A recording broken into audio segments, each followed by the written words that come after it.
परमपिता परमेश्वરના આશીષ આપણ સર્વની સાથે હો તેવી પ્રાર્થના કરતા આપ જે આપણે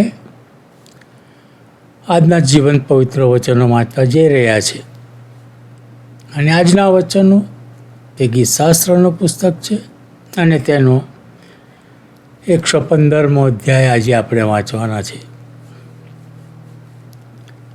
પિતા બાપ આ વચનોને વાંચવાને માટે સહાયતા મદદ કરે એવી પણ વિનંતી પ્રાર્થના કરીએ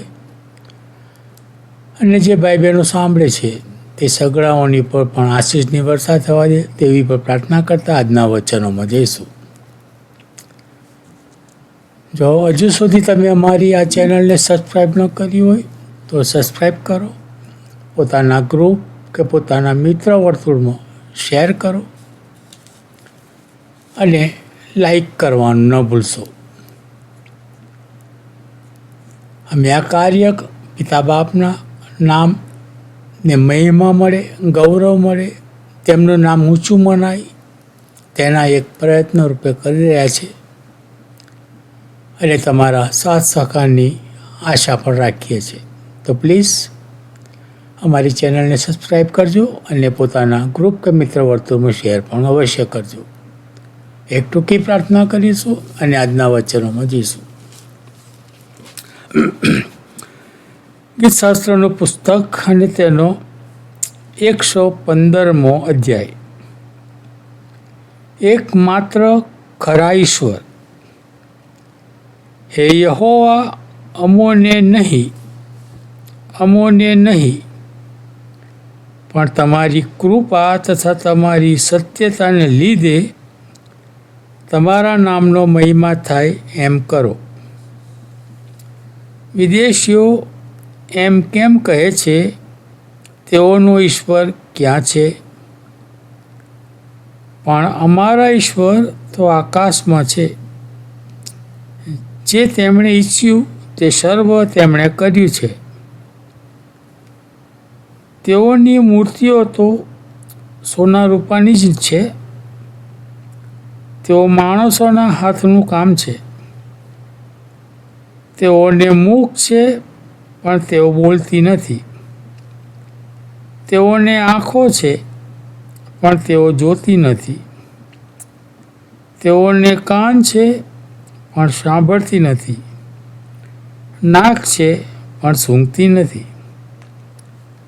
તેઓને હાથ છે પણ તેમનો ઉપયોગ કરી શકતી નથી. તેઓને પગ છે પણ તેઓ ચાલતી નથી. વળી તેઓ પોતાના ગળામાંથી અવાજ કાઢતી નથી.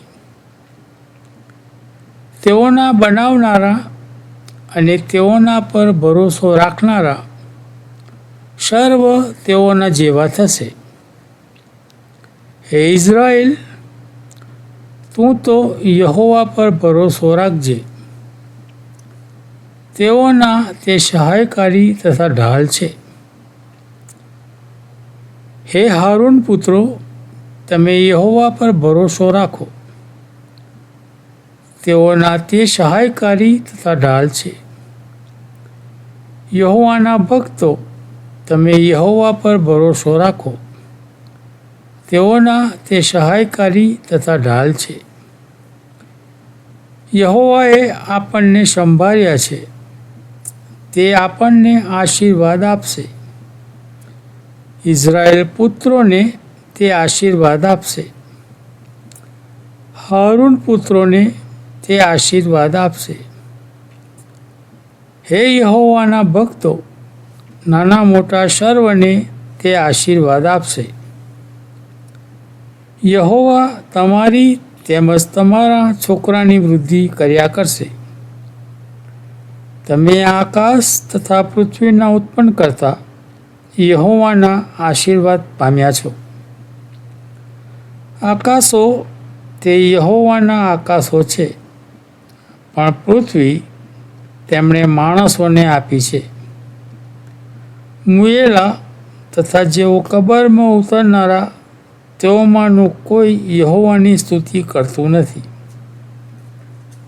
પણ અમે આજથી તે સર્વકાળ માટે યહોવાની સ્તુતિ કરીશું.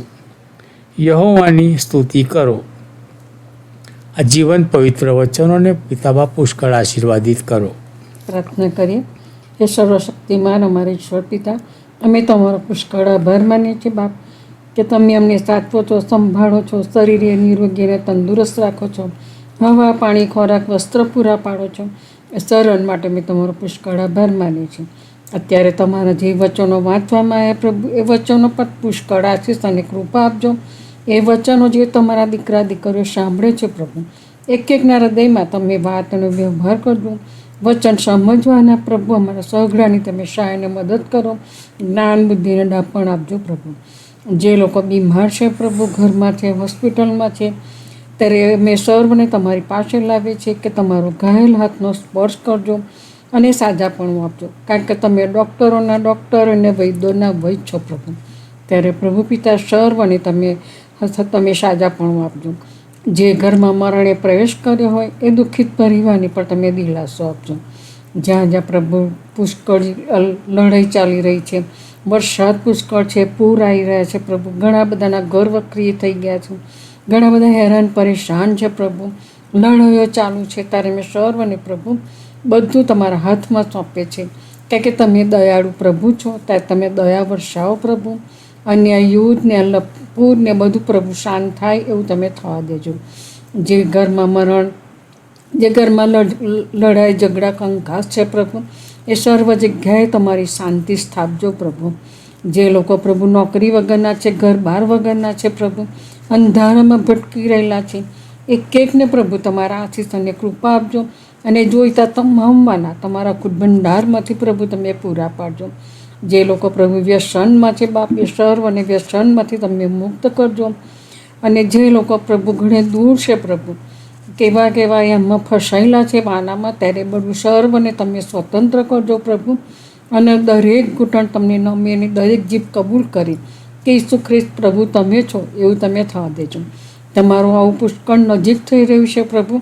ત્યારે બાપ તમે આવો ત્યારે અમે તમને મળવાને તૈયાર રહીએ. અમારી કુપીનું તેલ ખૂટી ન જાય પ્રભુ, પણ હંમેશા અમે ભરી રાખીએ. અને બાપ અમે તમારા બાળકો બનીએ. તમે આવો ત્યારે અમે તમને મળવાને તૈયાર રહીએ. એ માટે પ્રભુ અમે હંમેશા જાગતા રહીએ, પ્રાર્થના કરીએ પ્રભુ, કે ઘડી ક્યારે આવશે અમે જાણતા નથી. ત્યારે પ્રભુ તમે અમને તૈયાર કરો. તમારા આત્મિક શણગારથી પ્રભુ અમને સજાવો પ્રભુ. અમારા અમેરિકા દેશને, અમારા રાજનેતાઓને પણ તમારા આશીષ અને તમારી કૃપા આપજો. અમારી ટૂંકી પ્રાર્થના તમારા વહાલા દીકરા ઈસુ ખ્રિસ્તના નામથી માંગીએ છીએ. સાંભળો અને સ્વીકાર કરજો બાપ. આમીન.